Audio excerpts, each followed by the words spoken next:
반갑습니다. 끝자회계 노선생입니다. 지금부터 회계 기본 원리부터 해서 회계 수업을 본격적으로 시작할 예정입니다. 우선은 수업을 시작하기 전에 여러분들께서 선행학습을 하셔야 되는데요. 제가 이전 시간에도 말씀드렸었던 것처럼 회계 생기초 수업 3시간짜리입니다. 제가 링크도 걸어놨고, 그리고 우리 재생 목록, 강의의 재생 목록에도 그 내용이 다 연결이 되어 있을 겁니다. 그렇기 때문에 그 부분, 회계의 생기초 수업을 다 듣고 오신 분만 지금 이 수업을 들으실 수가 있습니다. 자, 그리고 제가 추가적으로 분계 부분, 앞으로 회계 공부를 계속 하실 분들은 제가 분계 연습을 꼭 하고 오시라고 했죠. 물론 우리 ERP 시험에서는 분계의 비중이 그렇게 높지는 않습니다만, 여러분들께서 앞으로 회계로 방향을 잡으시고 혹은 전산회계나 다른 시험을 치실 분들이라면 분계를 하시면 좀 더 도움이 될 것입니다. 자, 그렇게 선행학습을 하지 않으신 분들은 지금 이거 끄세요. 지금 그냥 보고 넘어가야지 하는 방식으로 공부하시면 절대 안 됩니다. 제가 지금 거의 한 7, 8년 동안 회계를 가르치고 있는데요. 어, 여러 학생들을 봤습니다. 네, 그런 학생들을 보면서 어떻게 공부하는 것이 좀 더 효율적일까? 이제 그런 것들을 항상 연구를 했었거든요. 그렇기 때문에 지금 제가 진행하는 이 순서대로 차근차근 믿고 따라오시면 됩니다. 그리고 그때그때 제가 외우라는 부분이 있으면 무조건 외우십시오. 그걸 하고 오셔야지만 시험에 합격하실 수가 있습니다. 그러니까 제가 같이 하자, 이렇게 하십시오 라고 하는 거를 꼭 하셔야 됩니다. 그렇게 하고 3회독 책을 이제 3번 보란 뜻이죠. 그런 식으로 공부를 하셔야 합격을 하는 거고요. 마음이 급하다고 해서 그냥 급하게 뭔가를 하려고 하면 되지 않습니다. 사실 공부는 필요한 시간이 있습니다. 절대 시간이라고 하는데 어떤 자격증마다 다르겠지만, 네, 우리 자격증마다 다르겠지만 모든 공부에는 필요한 투입 시간이 있거든요. 그래서 그걸 채워 넣어야지만 여러분들이 원하는 결과를 낼 수가 있어요. 그런 식으로 시간을 투입하지 않고 내가 급하다고 해서 뭐 급하게 한다? 마음만 급하고요. 합격하기가 힘듭니다. 자, 이제 다시 수업으로 돌아가서 바로 시작을 해보겠습니다. 자, 회계 기본 원리부터 해서 나오죠.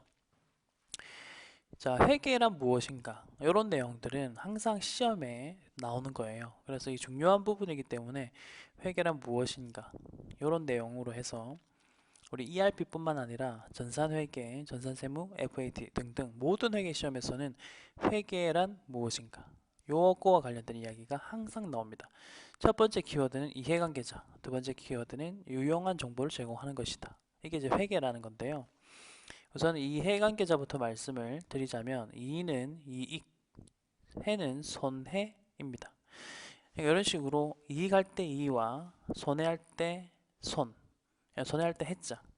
네, 이 두 단어가 합쳐져서 이해라는 말이 되는 거고요.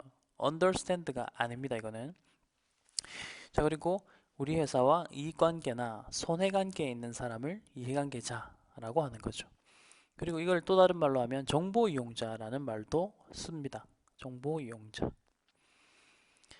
그리고 그러한 정보이용자들에게 유용한 정보를 제공하는 것이 바로 회계이다. 자, 우선 키워드 두 가지 기억하셔야 될 거는 이해관계자, 그리고 유용한 정보 제공. 여기까지는 두 개 키워드니까 기억을 하십시오. 그리고 제가 앞으로 뭐 회계란 뭡니까? 라고 물어본다면 여러분들이 보지 않고 이해관계자, 유용한 정보 제공이라고 말씀을 하셔도 크게 상관은 없습니다. 자, 그리고 이 정보 이용자라는 말이 있는데요. 이 정보 이용자는 크게 외부 정보 이용자와 그리고 내부 정보 이용자로 나눌 수가 있습니다. 외부라는 말은 회사의 바깥쪽에 있는 정보 이용자, 내부라는 말은 회사의 안에 있는 정보 이용자가 되겠죠. 그래서 그 예시로 든다면 외부 정보 이용자로는 투자자, 채권자, 그리고 정부 정도가 되고요. 내부 정보 이용자로는 뭐 경영진 혹은 종업원 정도가 되겠습니다. 자, 그리고 외부 정보 이용자를 위해서 하는 회계는 우리는 재무회계라고 합니다. 우리가 주로 자격 시험에서 배우는 회계들은 다 재무회계라 보시면 되고요. 지금 여러분들이 하시는 것도 재무회계라고 보시면 됩니다. 그리고 재무회계는 회계 기준에 맞추어서 그렇게 장부를 작성을 하는 것들, 그리고 그러한 장부가 잘 작성되는지 확인하는 거, 이게 이제 재무회계고요. 그리고 이제 세법이 엮이면 세무회계가 됩니다. 세무회계. 그래서 이 세무회계도 정부라는 외부 정보 이용자에게 세금을 내기 위해서 하는 그런 회계를 뜻하는 겁니다. 자, 그리고 내부 정보 이용자를 위해서 하는 회계는 관리회계라고 하는데요. 그 전에 제가 원가라고 적겠습니다. 그리고 원가 관리회계라고 되어 있죠. 자, 여기 보시는 것처럼 원가회계라는 게 따로 있고요. 관리회계라는 게 따로 있는데 보통 이제 학문적으로 공부할 때는 원가관리회계라고도 해요. 묶어서 이야기도 하는데 원가회계는 제품 하나를 만들 때 이 제품에 얼마만큼의 돈이 들어갔을까? 그 원가를 계산하는 게 원가회계고요. 요건 ERP에서는 하지 않습니다. 시험 범위가 아니거든요. 그럼 전산회계 1급부터 전산세무 2급 이런 식으로 그 자격증에서는 원가회계를 공부합니다. FAT에서는 원가회계가 나오지 않습니다. 자, 그리고 원가회계는 어쨌든 공부를 해놓으면 좀 재밌는 부분이고요. 재고자산, 재무회계에 보면 재고자산 파트가 있는데 그거랑 연관되는 부분이 있습니다. 자, 어쨌든 우리는 ERP니까 원가회계는 공부하지 않는다. 자, 그리고 관리회계라는 게 있는데요. 관리회계는 우리 경영진이나 내부 정보 이용자를 위한 회계라고 하는데 예산을 짜거나 아니면 손익분기점에 도달했는지, 그리고 어떻게 얼마를 쓰고 얼마를 벌면 손익분기점을 넘는지 이런 것들을 하는 게 관리회계라고 하는데 결론적으로 말씀을 드리자면 우리 지금 ERP 시험에서는 시험 범위는 재무회계 밖에 없습니다. 그리고 맨 처음 회계를 배울 때는 무조건 재무회계부터 시작을 하는 거고요. 자, 유용한 정보 제공과 관련해서는 유용한 정보는 어떻게 제공하느냐 하면 FS라고 적으면 재무제표라는 뜻입니다. 재무제표. 재무제표라는 말은 한자식 표현인데요. 보고서들, 회계 보고서들을 묶어서 재무제표라고 합니다. 재무제표의 종류는 아래쪽에 있기 때문에 아래쪽에서 설명을 드릴게요. 자, 그리고 추가적으로 이제 회계란 무엇인가 보시면요. 경영자의 수탁 책임에 대한 정보 제공, 뒤에도 보시면 정보 제공, 공통점은 일단 찾았습니다. 자, 그리고 경영자의 수탁 책임이라는 것부터 설명을 좀 드리겠습니다. 우리가 아시겠지만 주주들이 투자자고요. 그 투자자들이 회사에다가 돈을 투자합니다. 그러면 그 돈을 투자를 받고 회사는 CEO, 사장, 그러니까 경영자를 고용을 하죠. 그럼 그 경영자는 돈을 받고 일하는 사람이기 때문에 우리 회사를 운영할 부탁을 받은 사람이고 그 부분에 대한 책임을 져야 되는 사람이죠. 그렇게 받은 책임을 경영자의 수탁 책임이라고 합니다. 그리고 경영자가 수탁 책임을 잘 받았고 이걸 잘 이행하고 있는지, 그리고 회사 보고서를 잘 쓰고 있는지, 장부를 잘 쓰고 있는지 이런 것들에 대한 정보를 제공하는 것이 바로 회계다. 미래현금 흐름 예측이라는 말도 나오는데 현금 흐름이라는 말이 이렇게 나올 수 있는 이유는 우리가 뒤에 배울 재무제표 종류 중에서 현금 흐름표라는 게 있죠. 그러니까 이 현금 흐름표를 잘 만들었으면 미래 현금 흐름 예측도 할 수 있겠죠. 그런 이야기고요. 그 다음에 재무상태라는 말, 경영성과라는 말이 나오는데 이것도 재무상태는 재무상태표의 키워드와 연관이 있고 경영성과는 손익계산서, 그리고 뒤에 보시는 현금 흐름은 아래쪽에 있는 현금 흐름표와 연관이 있는 거죠. 그래서 이런 것들에 대한 정보를 제공한다인데 이 사이에 우리가 자본 변동이라는 말을 넣어도 틀린 말은 아니다. 왜냐하면은 재무제표에 보시면 자본 변동표도 있기 때문이죠. 자, 우선 첫 번째 암기 포인트부터 또 하나 더 말씀을 드리고 넘어가겠습니다. 먼저 회계란 무엇인가 해서 이해관계자와 유용한 정보라는 키워드는 암기를 꼭 하십시오. 자, 그리고 두 번째 재무제표의 종류가 나오는데 요거 암기 포인트입니다. 시험에 무조건 나옵니다. 재무제표에 5가지 이야기를 하는데요. 요거 무조건 암기하십시오. 첫 번째 암기 포인트는 뭐냐? 재무제표 5가지 이름을 다 알고 계셔야 됩니다. 첫 번째 재무상태표, 두 번째 손익계산서, 세 번째 자본변동표, 네 번째 현금흐름표, 다섯 번째 주석. 순서를 암기하시라는 것은 아니고요. 그냥 이 5가지를 다 여러분들이 나열할 수 있을 정도로 암기하셔야 되는 게 포인트입니다. 자, 그리고 그 다음 포인트는 뭐냐? 재무상태표부터 하나씩 갈 건데요. 재무상태표에 키워드 2가지 보이시죠? 재무상태표는 일정 시점에 재무상태를 나타내는 표이다. 요걸 제가 한 문장으로 말했지만 키워드로 암기를 하신다면 일정 시점, 재무상태가 되겠죠. 자, 먼저 시점이라는 말은요, 날짜를 뜻하는 겁니다. 이런 식으로 1월 1일, 12월 31일, 혹은 뭐 10월 1일 이런 식으로 날짜가 바로 시점이 됩니다. 자, 그리고 재무상태라는 말은 옆에 보시는 것처럼 재산상태라고도 하고요. 이건 나중에 뭐 배우겠지만 자산, 부채, 자본으로 나타내는 거죠. 자산, 부채, 자본. 그리고 이건 산식으로 나타낸다면 자산은 부채 더하기 자본이다. 이렇게 산식으로도 우리가 나타낼 수가 있습니다. 자, 손익계산서 키워드도 암기하셔야 되는데요. 일정 기간, 경영성과죠. 기간은 이런 식으로 1월 1일부터 12월 31일이다. 혹은 뭐 1월 1일부터 1월 말까지다. 처럼 날짜에서 날짜 사이 그 부분을 기간이라고 합니다. 이 키워드 잘 외우셔야 되고요. 자, 그 다음 경영성과 이 부분은요. 수익에서 비용을 빼면 이익이다. 이런 식으로 나타냅니다. 이게 이제 회사가 경영성과를 어떤 식으로 나타내느냐. 수익은 번 돈, 비용은 쓴 돈이고 이익은 남은 돈이죠. 그런 식으로 계산을 하는 겁니다.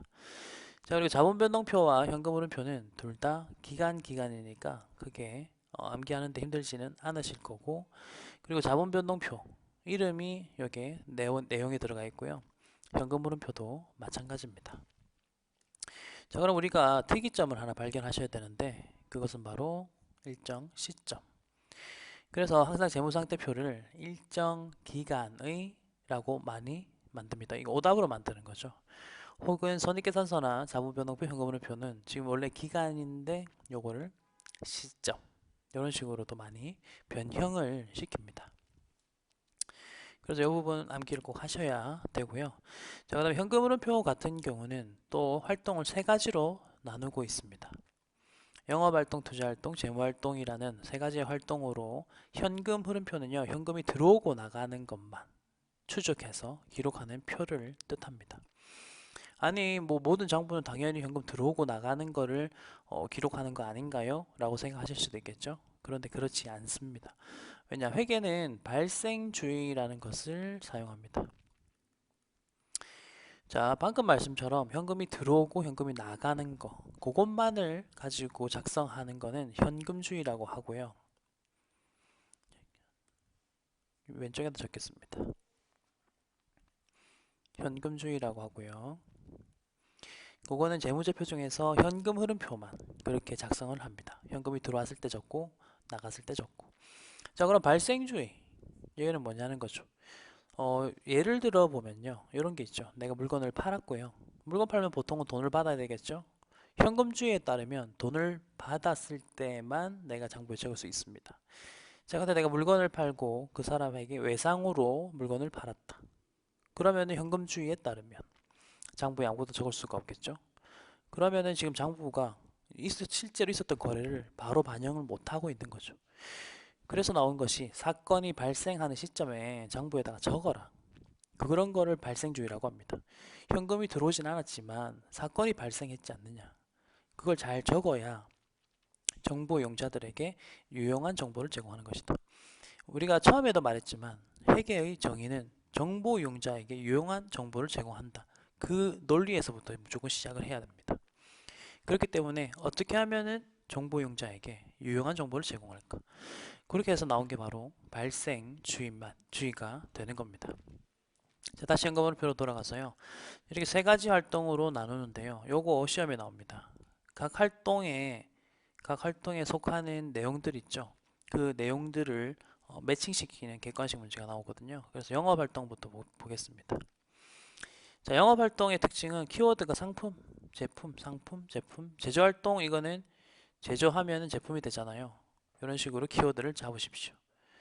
암기하는 방법을 알려드리는 거예요. 자, 투자 활동인데 이건 좀 헷갈리면 안 돼요. 우리가 주식을 투자하거나 뭐 채권을 사거나 이런 것만 투자라고 생각하는데 회사에서 말하는 투자는 유형자산을 사는 것들 그런 것도 다 투자거든요. 보시다시피 공장 보이시죠? 공장을 짓거나 팔거나 설비자산 보이시죠? 이것도 유형자산 중에서 뭐 기계자산 같은 거거든요. 사거나 팔거나 그리고 투자자산 우리가 아는 거 있죠? 그거를 사거나 팔거나 그래서 무조건 투자자산만 사고 파는 게 아니라 유형자산을 사고 파는 것도 투자활동으로 본다. 어디서? 현금 흐름표에서. 자, 그다음 재무활동이라는 말은요. 자금을 조달하는 것을 말하거든요. 자금을 조달하고 그거와 관련된 처리들을 말하는데 그래서 나오는 키워드 차입, 돈을 빌려오고 상환, 갚고 사채를 발행하면 돈을 빌려오고 그 다음에 주식이란 말 보이시죠? 주식은 내가 투자를 받는 거고 뭐 자기 주식이란 말도 있지만 우리는 키워드를 그냥 주식으로 잡고 암기를 하십시오. 자, 여기까지 해서 우리가 4개의 재무제표에 대한 이야기를 했고요. 이제 5번째 주석. 주석가지를 보통 재무제표라고 하는데 오답으로 자주 나오는 것부터 말씀을 좀 드릴게요. 오답은 주기 혹은 각주라는 말은 오답입니다. 이 말은 얘네들은 재무제표 중에 하나다 이런 식으로 표현을 할 수가 없어요. 자, 그럼 주석과 그 다음에 각주, 주기 이런 것들의 차이점을 한번 설명을 좀 드려보도록 하겠습니다.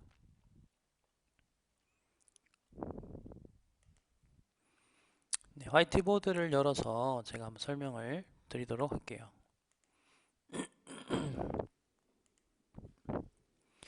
자, 보통 보고서가 이런 식으로 있다고 치면요. 뭐 재무상태표나 손익계산서나 뭐 이런 자본변동표나 이런 보고서들이 이렇게 네모나고 있으면 글들이 이렇게 적혀 있겠죠. 그러다가 특정 단어 하나가 나오고 괄호 쳐서 그 단어에 대한 설명이 들어갈 수가 있겠죠. 이런 것들을 우리는 주기라고 합니다.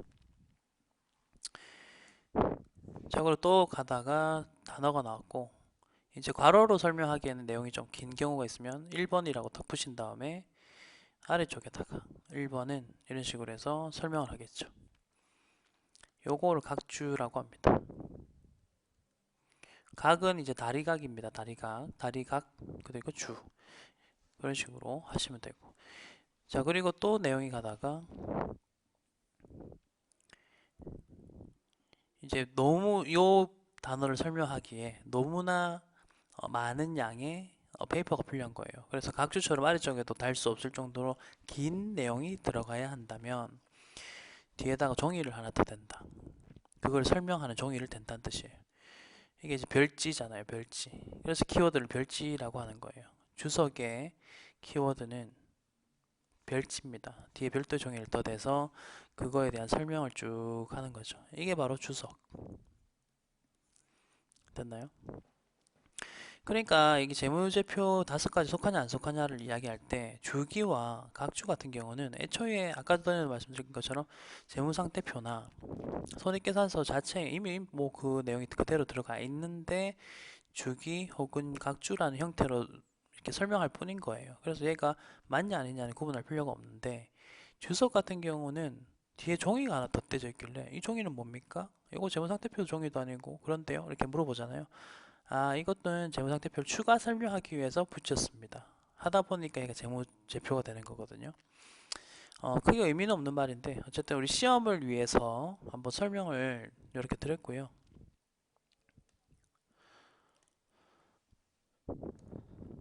그러면 여러분들은 그대로 네, 암기를 해주시면 되겠습니다.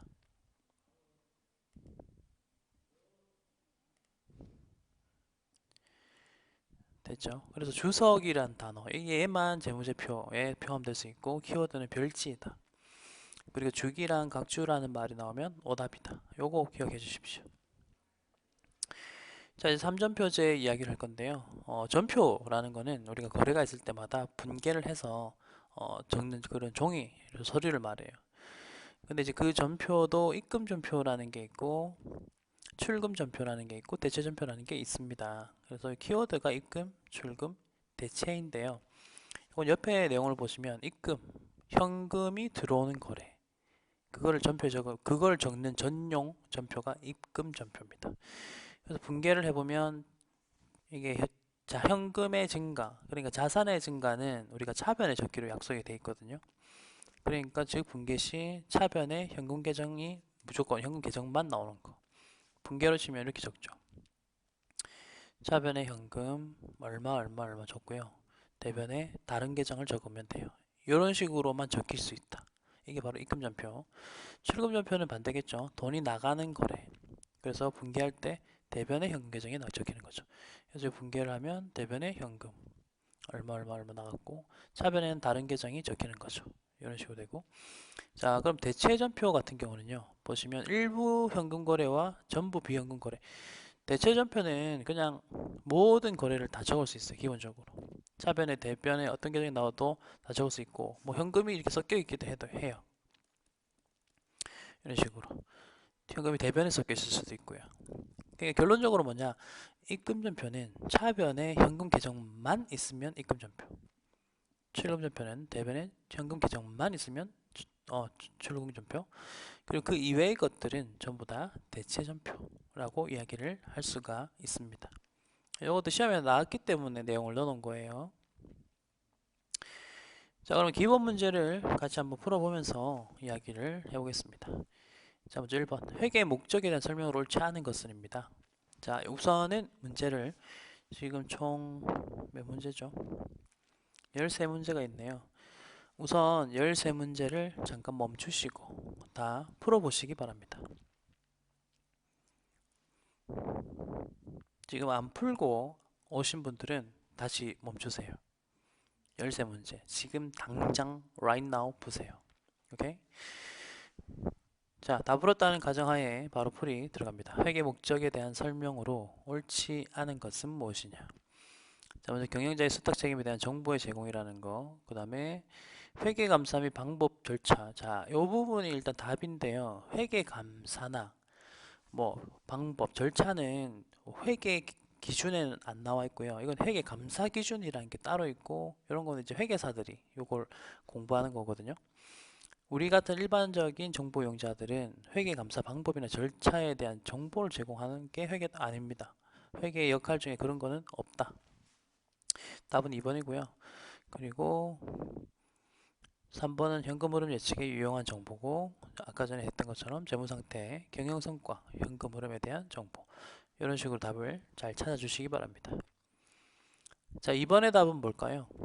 지금 보시다시피 재무상태표 맞고, 손익계산서 맞고, 이제 주석 주기가 헷갈리죠. 이거 외우라 했잖아요. 주석 맞고 주기가 틀렸습니다. 이게 답이죠. 자, 3번. 일정 기간을 중심, 키워드가 나오면 체크하면 됩니다. 그 다음에 이해관계자들에게 전달하는 보고서가 아닌 것은 이라고 합니다. 아까 전에 유일하게 한 가지가 기간이 아닌 것이 있었죠. 그게 바로 재무상태표. 얘는 일정 뭐였습니까? 시점. 지금 제가 뭐였습니까 할 때 여러분이 딱 떠올리실 줄 아셔야 돼요. 그렇게 해야 제대로 공부가 된 거니까요. 4번입니다. 다음 보기는 무엇에 대한 설명인가? 자, 일정 시점, 그리고 자산, 부채, 자본. 보이시죠? 답은 쉽게 찾겠죠. 지금 ERP가 어떤 수준의 문제가 나오는지 감 잡히시나요? 이런 식으로 나오니까 제가 알려드리는 키워드, 그 내용은 무조건 암기하고 갑시다. 그리고 그 이외의 것들 하지 마세요. 다른 수업들을 보면 항상 제가 안타까운 거는 시험에 안 나오는 거를 다 설명하고 우리 학생들의 귀중한 시간을 다 빼앗고 있다. 여러분들은 항상 공부할 때 전략적으로 목적 적합하게 하십시오. 5번 갑니다. 재무제표 중에서 일정 기간이란 키워드, 그리고 경영 성과. 자, 여기서 찾아보시면 이 두 가지 키워드 보고 손익계산서를 잡으셔야죠. 6번. 다음 중 재무회계에 관한 설명으로서 가장 적절하지 않은 재무회계라는 말과 아는 것은 돼 있네요. 자, 아까 재무회계 키워드는 보세요. 외부라는 키워드가 있었죠. 그러니까 이게 맞는 말이에요. 외부 정보 이용자에게 유용한 정보. 맞아요. 만약에 이게 내부로 바뀌잖아요. 내부. 그러면 오답입니다. 아까 내부 정보 용자를 위한 회계 뭐였죠? 관리회계 혹은 원가회계. 요거 분명히 변형 가능합니다. 제가 문제를 예측할 수 있어요. 왜냐면 제가 일단 강의를 좀 많이 했었고, 두 번째로는 요거 출제하시는 분들이 다 교수님들이잖아요. 그러니까 저도 지금 대학 교수고, 그러니까 그 생각하는 게 비슷하다는 거죠. 그러니까 제가 이렇게 필기해드리면 꼭 같이 필기하십시오. 그리고 내부 정보 용자라는 말이 나오면 틀린 말이다. 그래서 한 문제를 통해서 그 문제만 공부하는 것이 아니라 제가 나올 수 있는 관련된 모든 내용을 다 알려드릴 테니까 그렇게 해서 1타 3피를 하자. 한 문제로 세 문제를 대비할 수 있도록 해보자. 뭐 그런 이야기죠. 자, 2번 일정 시점에 경영성과. 지금 이거 완전 미스매칭인 거 보이세요? 완전 틀린 말이잖아요. 시점과 경영성과는 연결될 수가 없다. 그러면서 손익계산서 나오죠. 자, 요거는 말 자체가 틀렸어요. 일정 기간이 돼야 되죠. 답은 2번이 틀린 말입니다. 자, 그리고 일반적으로 인정된 회계 기준을 보호 기준으로 하는 게 맞고요. 그 다음에 상태표, 손익계산서, 자본변동표, 현금흐름표, 주석이 있다. 맞는 말이죠. 지금 제가 키워드로 아까 잡아드렸던 게 다 보기로 나오고 있는 거 확인하십시오. 다음은 무엇에 대한 설명인가? 기간, 자본의 변동 보이세요? 그럼 바로 1번인 거예요. 딴 거 안 봐도 돼요. 그리고 밑에 보시면 자본금, 자본잉여금, 자본조정, 기타 포괄손익 누계 이거. 얘는 자본을 구성하는 카테고리예요. 자본을 구성하는 자본 카테고리들이거든요. 요건 나중에 자본 파트에서 배울 겁니다. 요거 암기하셔야 되는 거긴 해요. 자, 다음 중 포괄손익계산서의 유형성. 자, 손익계산서라고 보시면 돼요. 손익계산서의 유형성이고 볼 수 없는 것은이라고 되어 있죠.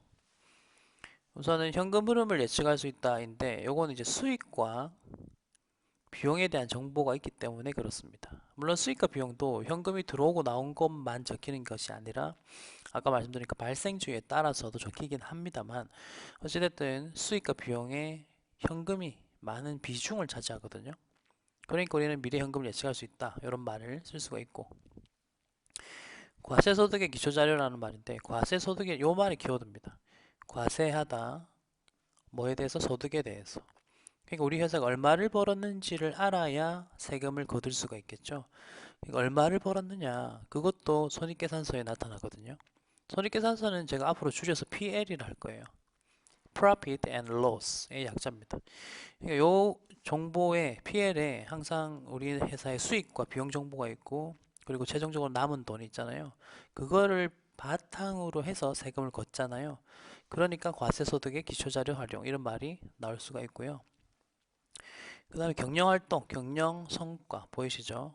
설명 안 드려도 되고 소유자 지분이라는 말은 요건 자본이거든요. 그러니까 자본은 어디에 나타나냐? 재무상태표에 나타나죠. 그래서 BS, Balance Sheet 요걸 이제 자본이라고 자본에서 밸런스 시트에서 자본을 표시하거든요. 그러니까 4번은 틀린 거예요. 이 정보는 재무상태표에서 나타낼 수 있다. 확인할 수 있다. 그렇게 가야죠. 9번 갑니다. 자, 투자활동으로 인한 현금 흐름, 투자활동. 아까 전에 투자와 관련된 게 유형자산, 그리고 투자자산 이런 식으로 이야기했잖아요. 그럼 해당하는 것은 뭐냐? 유형자산이 공장이겠죠. 답은 3번이죠. 이런 식으로 잡으시면 돼요. 그리고 자기주식 처분은 뭐냐? 이거 다 적어 놓으세요. 이거 재무활동, 차입금, 재무활동. 그 다음에 이거 제품 보이죠? 이거 영업활동. 아까 키워드 제가 알려드렸었던 거. 왜냐면 현금흐름표 이런 게 나오니까. 자, 10번 볼게요. 현금흐름표에 대한 설명을 옳지 않은 것은 무엇이냐? 이렇게 돼 있고요. 다른 재무제표와 달리 발생주의에 의해 작성되지 않는다. 맞는 말이죠. 현금주의니까. 얘만 현금주의니까. 현금흐름표는 기간의 현금으로 키워드 잘 보여주시고 자, 그 다음에 차입 보이시죠? 차입은 영업활동. 자, 차입이 제가 영업활동이라고 했나요? 그쵸? 이거는 아니죠. 차입은 재무활동이죠. 재무활동. 답은 3번. 자, 그 다음에 상품의 구매. 상품과 관련되면 영업활동. 오케이. 맞습니다. 이런 식으로 답을 찾아주십시오. 자, 그 다음 11번. 재무활동만을 나타내는 재무제표는 무엇인가? 라고 이야기를 하고 있네요. 이건 이제 좀 생각을 하십시오. 주석은 일단 아니고요. 그 다음에 손익계산서는 재무활동은 뭐냐면 여러분 재무활동 아까 현금흐름표에서 재무활동을 떠올리시면 돼요. 현금흐름표에서 말했던 재무활동은 뭐였냐? 차입 관련된 거 아니면 주식 관련된 거 요거까지 기억하시면 돼요. 자, 그럼 손익계산서에서는요, 내가 차입했거나 주식 투자받았거나 이런 내용들이 다 나올까요? 여기서도 안 나와요. 왜냐, 여기는 번 돈과 쓴 돈에 대한 정보만 나오거든요. 자, 그리고 현금흐름표는 그러면, 이거 있는 것 같은데, 재무활동. 그렇죠. 요 안에 재무활동이 들어가지만, 문제에서 뭐라 했냐면, 내용만을이라고 했잖아요. 그러니까 현금흐름표는 투자활동, 재무활동, 영업활동이 다 나타나잖아요. 그래서 얘가 아닌 거예요. 그럼 답은 4번인데, 그 이유는 자본 요 단어 때문에 그래요. 자본 얘가 뭐냐면 주식을 투자받은 부분이거든요. 주식 관련된 거. 주식을 투자받은 부분이거든요. 그러니까 답이 이제 4번이 되는데 사실 뭐 문제가 그리 좋은 문제는 아니에요. 이거는. 요거는 그렇게 좀 수준이 좋은 문제가 아닙니다. 억지로 문제를 막 나타내려고 하다 보니까 나온 문제인데 어쨌든 여러분들은 요거 보시면서 좀 기억을 해주시면 되고요. 자, 그래서 어 이제 해설지에 적혀 있는 것도 한번 보면서 말씀드릴게. 1번, 2번, 3번에 대해서는 지금 뭐라고 하고 있냐면 해설지에서 영업, 투자, 재무 활동 세 가지 다를 나타낸다라고 해요. 영업, 투자, 재무 활동 요거를 다 나타낸다. 지금 재무제표가 5가지가 있었잖아요. 그러니까 재무상태표까지 포함하세요. 이렇게 같이 보시면 돼요. 왜냐면 이게 해설에 나와 있는 그 해설 이거는 출제자들이 만든 거거든요. 그 해설을 보면 뭘 할 수 있냐면 그 다음 회차에 나올 수 있는 문제를 예측할 수 있습니다.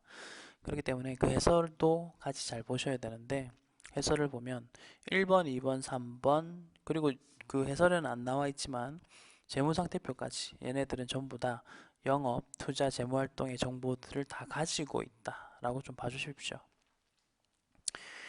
그리고 뭐 재무활동에 대한 정보만 있는 거는 자본변동표다 이렇게 보시면 되고 그러면 이제 손익계산서에도 재무활동에 대한 정보도 포함이 되어 있는 걸로 생각을 하셔야 되겠네요.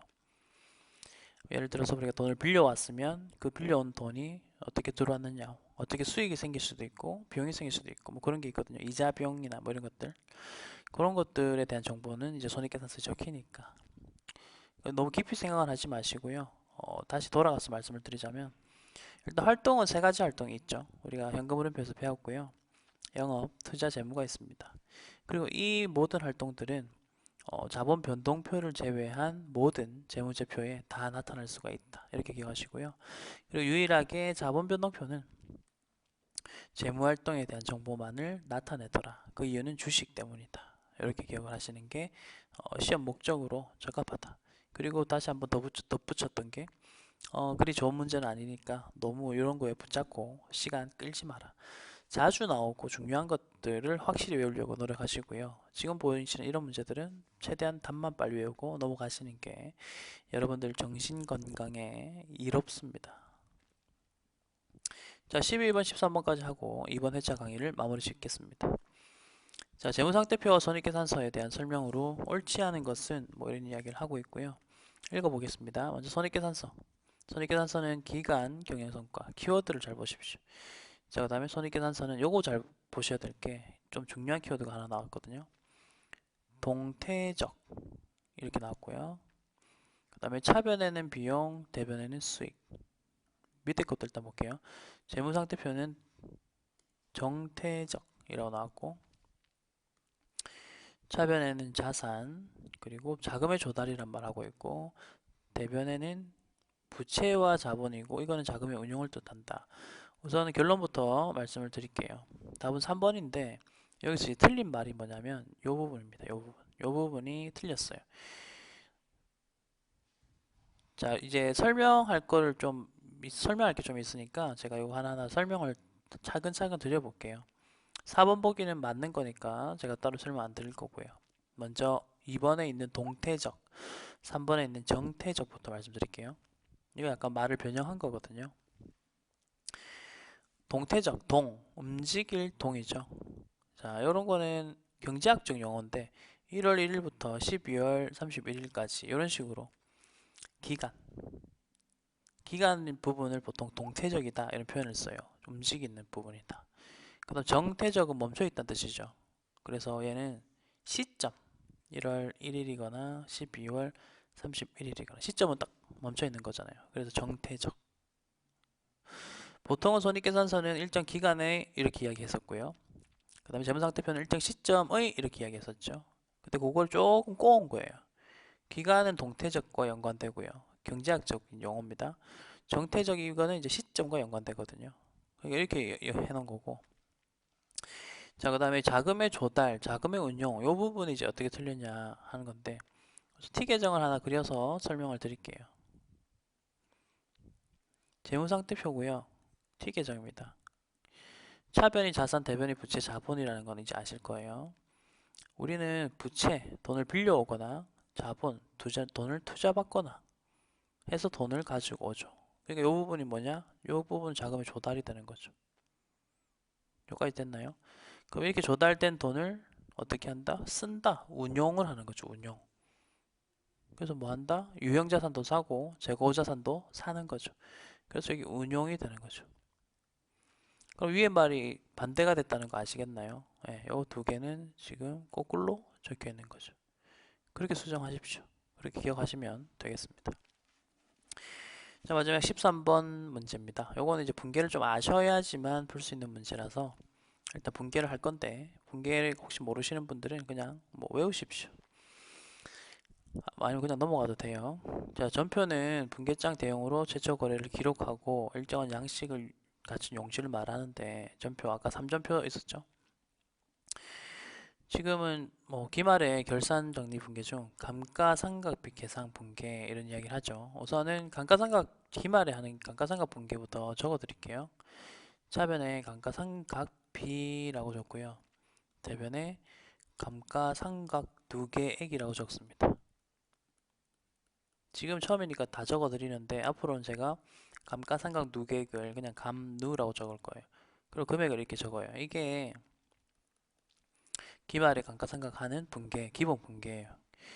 자, 아까 전에 배웠던 거 대체전표, 출금전표, 입금전표까지 배웠죠. 입출금전표는 그냥 입금전표와 출금전표를 다 쓸 수 있게 합쳐놓은 거다. 이렇게만 생각하세요. 그러시면 되고. 자, 근데 어쨌든 특징벽으로 차변이나 대변에 현금 계정이 있나요, 없나요? 그걸 찾으세요. 지금 보시다시피 제가 적은 파란색으로 적은 부분에 어디를 봐도 현금 계정이 없죠. 그 말입니다. 그렇기 때문에 입금 전표든 출금 전표든 그리고 두 개를 합쳐서 나타내는 입출금 전표든 다 쓸 수가 없고 답은 대체 전표에만 쓸 수 있다. 이런 식으로 하시면 되겠습니다. 자, 이번 시간 여러분 대단히 고생 많으셨고요. 네, 여기까지 하도록 하겠습니다. 다음 시간에는 재무상태표와 손익계산서에 대한 이야기를 하도록 하겠습니다. 수고했습니다.